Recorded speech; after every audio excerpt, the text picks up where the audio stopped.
Dear learners and listeners, Namaskar. I'm Anita Devraj, and today my topic of discussion is going to be the age of revolutions. Now, in the last video, we discussed about the Industrial Revolution. This Industrial Revolution began in England from about 750 AD. This was possible because English merchants had accumulated huge wealth through overseas trade, and the colonies secured the supply of raw materials. The colonies also acted as potential markets for their finished goods. Moreover, England had huge amount of essential resources such as coal and iron, which were necessary for running the industries. Thus, the capitalists invested in the development of new machines to speed up the production with the aim of earning more profits. Now, machines began to take over some of the work of humans and animals for production. Though there was new development and the coming in of new machineries to improve production, the society became unequal. It created a division in society with the coming of two groups of people, the capitalists or the bourgeois, and the worker or the proletariat, as they were later called. Now, the European Revolution of 1848 brought a series of political upheavals with their opposition to the traditional authority. There was a very strong dissatisfaction with political leadership, and people started demanding more participation in the affairs of the state. Political awareness, ideas like liberty, equality, and fraternity were popularized by the printing press. The revolutions which were most important occurred in America, in France, in Germany, Italy, and Russia. Now, Britain had already faced a major change with the Glorious Revolution. The United States of America was born after the American War of Independence, and Russia experienced a workers' movement which led to the establishment of a socialist government there. These upheavals were accompanied by a feeling of nationalism amongst the population of many states, which had been encouraged by enlightened ideas. Now, I think I will like to discuss these revolutions in a little more detail. Beginning with the Glorious Revolution, the Glorious Revolution of 1688 occurred in England much before the age of revolutions and proved a source of inspiration for the world. It was called the Glorious Revolution because no blood was shed to achieve its success. The Stuart King James II lost the popular support of his countrymen. This was due to his harsh attitude towards the people, the creation of an expensive standing army, and increasing employment of Roman Catholics in the government, army, and universities, which angered the people. The Parliament removed King James II from the throne in favor of his daughter Mary II and her husband William III, Prince of Orange. The autocratic rule of James II was replaced with a constitutional form of government. It showed that the Parliament had the power to change the monarch.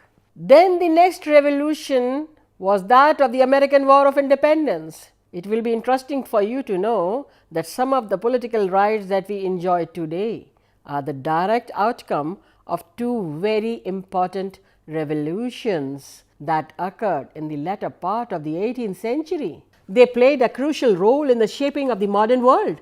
These were the American Revolutions and the French Revolution. Through these revolutions, people asserted their rights and ended exploitation. Around the 16th century, many Europeans had settled in America because of religious persecution in England. Some of them were also attracted by economic opportunities. They had formed 13 colonies which had local assemblies to settle their problems. These colonies were suffering due to the British economic policy of mercantilism, through which they tried to regulate colonial commerce in the British interest. The colonies were not permitted to set up industries as it would result in competition with the British industries like iron and textile. They had to export sugar, tobacco and cotton only to England at prices determined by the mother country, England. This provoked opposition from the British American colonies. By the 18th century, the wars with France and in India were proving very expensive for Britain. She needed money to fight these wars, and this was done by collecting taxes from the American colonies. In 1765, the British Parliament passed the Stamp Act on all business transactions like official documents, deeds, mortgages, newspapers, and pamphlets. The revenue was used to pay the cost of maintaining 10,000 British troops in America. The act was opposed by the colonists. Riots broke out in colonial port cities. The colonial assemblies passed resolutions against the Stamp Act. The British Parliament had to repeal the Stamp Act in 1766. However, the Parliament continued the tax on tea. On 16 December 1773, some Americans disguised as native Indians descended upon the 3 ships of the East India Company and dumped the tea into the sea. This incident is known as the Boston Tea Party. The Parliament closed the port of Boston, but the trigger was set for the American War of Independence. The representatives of the 13 colonies called the meeting of the First Continental Congress at Philadelphia in 1774 and appealed to the King of England not to impose taxes without their consent. The king regarded this as an act of rebellion and declared war. This led to fights and finally to the Declaration of Independence on 4th July 1776 at a congress at Philadelphia, which proclaimed their independence from Great Britain and the formation of a cooperative union. It inspired the whole world with its emphasis on equality, right to life, liberty, and pursuit of happiness. The Bill of Rights granted many freedoms such as freedom of speech, press, religion, and justice under law. The American Revolution was a struggle by which the 13 American colonies won independence from Britain and gave birth to the nation that is now called the United States of America. Now, I am going to give you an activity. Imagine you are a newspaper reporter who was a witness to the Boston Tea Party.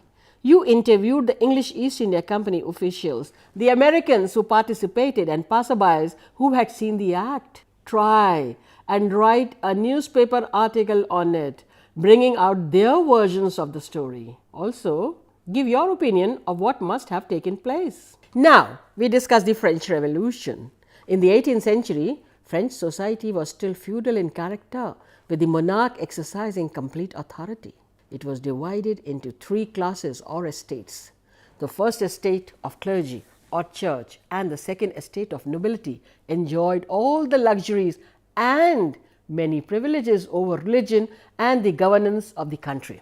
The third estate of the commoners, such as peasantry, city workers, and the middle class, were heavily burdened with taxes. The internal condition of France made it an ideal stage for a revolution to take place. Louis XVI and his wife Marie Antoinette made the country bankrupt. Louis XVI was forced to call a meeting of the representatives of the 3 estates, the clergy, the nobility, and the commoners, in 1789. He wanted to gain approval for new tax law.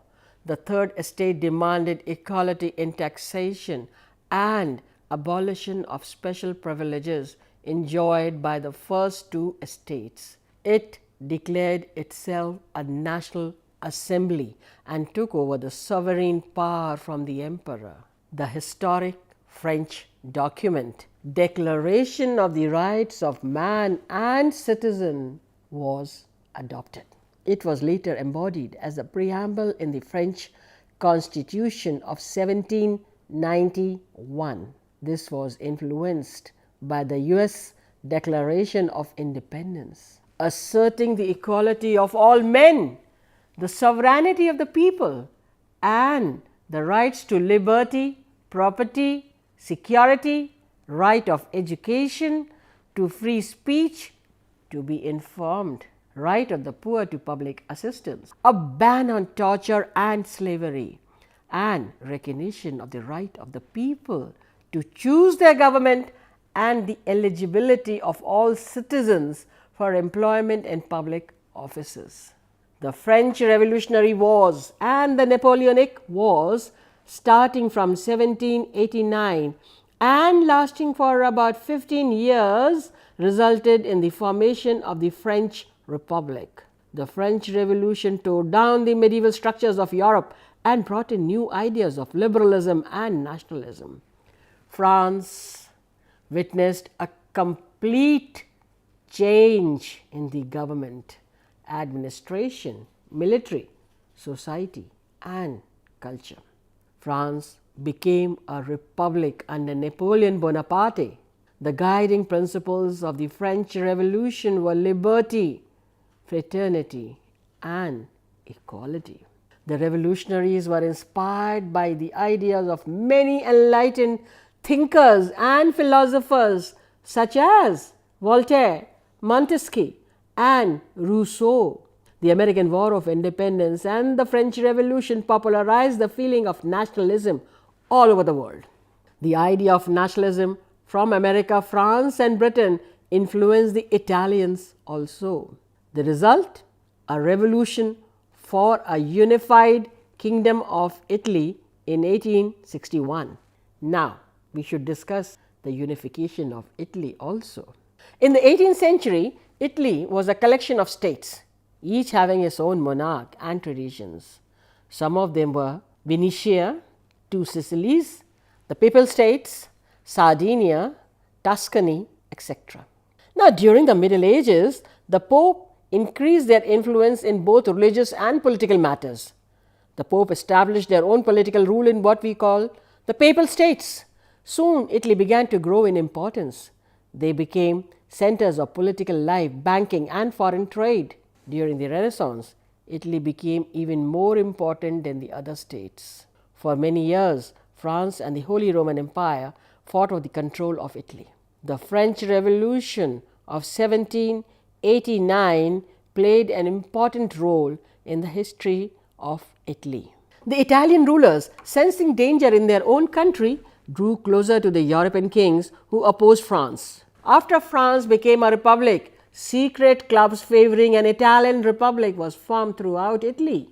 From 1796 till 1814, when Napoleon Bonaparte was defeated by the European powers, many Italians had started seeing the possibility of a united Italy free from foreign control. Many revolutionaries like Mazzini and Garibaldi, along with some secret societies, kept spreading the idea of an independent, unified republic among the Italians. From 1849 onwards, the Kingdom of Piedmont Sardinia, which was a monarchy under Victor Emmanuel, took on an active role in this unification. It was significant that the Italian unification was headed by a monarch. Under his leadership, Cavour, the Prime Minister, ousted the Austrians from Lombardy, Tuscany, Modena, etc. Garibaldi led the revolt and liberated Sicily and Naples. He handed over the charge of the two states to Emmanuel and declared him the King of Italy. Later, Rome and Venetia joined the Federation of Italian States. The process of unification of Italy began with the Congress of Vienna in 1815 and ended with the Franco-Prussian War in 1871.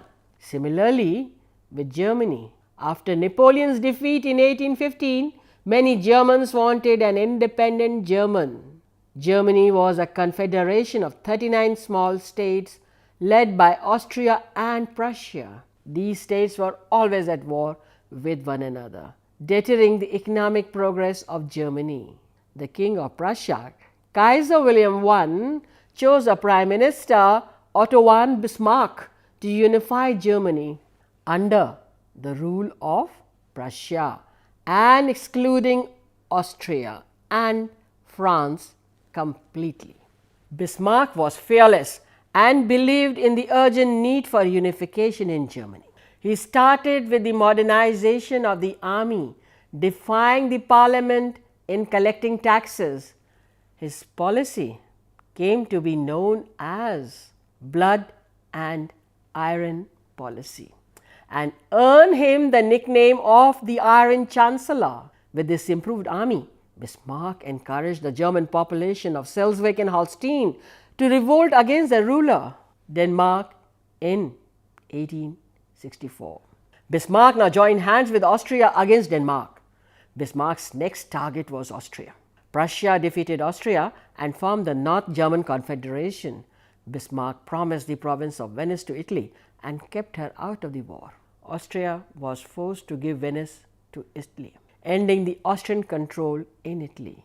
He also promised territorial compensation to Napoleon III of France and kept it out of war.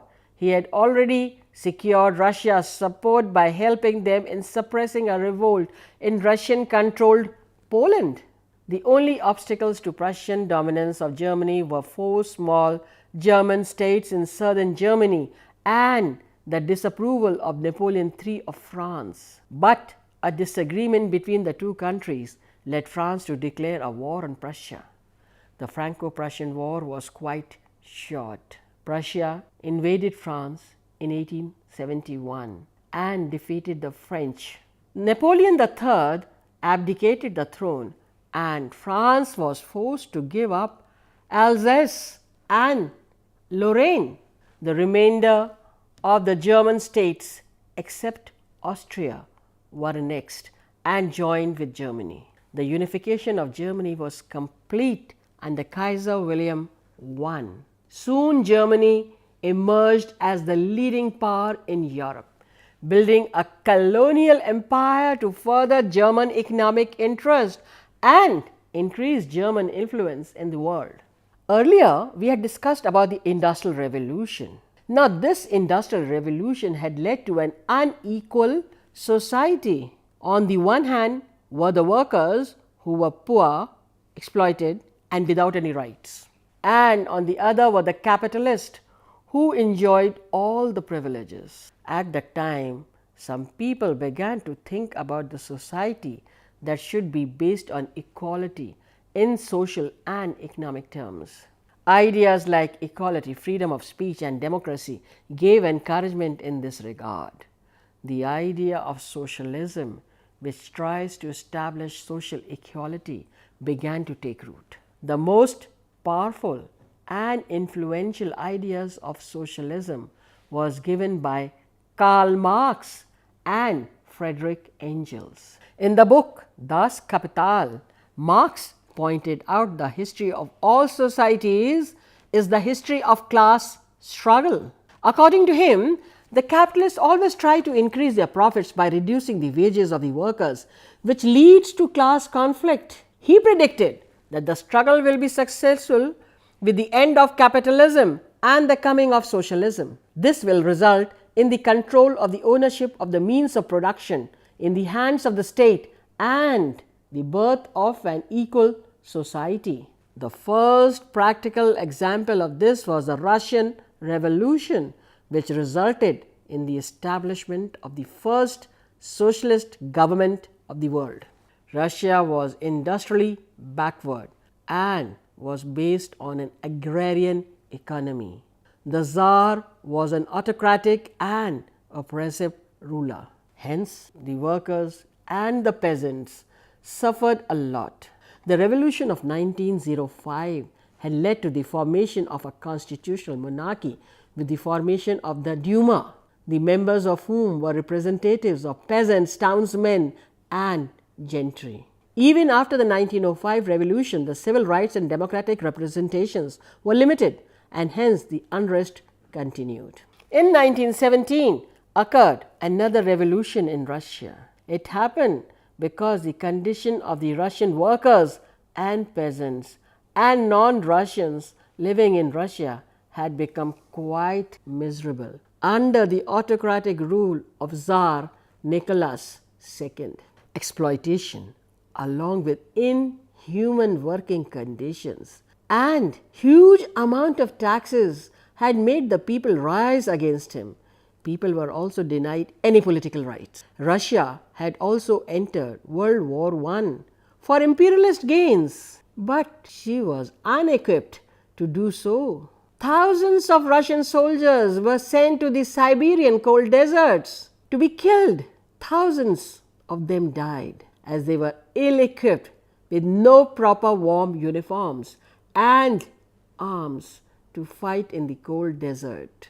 Many skilled workers were forced to enlist in the army and fight in the battlefields, resulting in their deaths. The nobility were also dissatisfied with Tsar Nicholas II due to his autocratic ways. Famines further worsened the situation in the country. This resulted in labor riots and strikes. Striking crowds attacked courts, prisons, and other offices. There was widespread unrest among all sections of society. The army lacked ammunition. The cities lacked food, while the peasants failed to get proper return for their produce. The government, in the meantime, had printed millions of ruble notes, leading to inflation. The situation slipped out of the Tsar's hand. This situation was further worsened by the writings of Karl Marx and Tolstoy, which influenced the people, especially the workers, and led to their political awakening. This led to the formation of the Council of Workers called the Soviets. In February 1917, the Tsar was deposed and a provisional government was established under the control of the Menshevik Party. But the government failed to fulfill the demands of the people. Another party called the Bolsheviks, headed by Lenin, organized the Soviets and replaced the government in October 1917.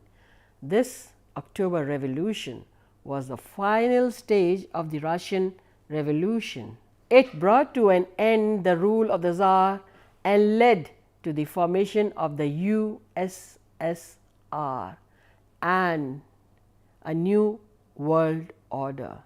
Now, this brings me to an end to our discussion for today. Till we meet again, thank you very much.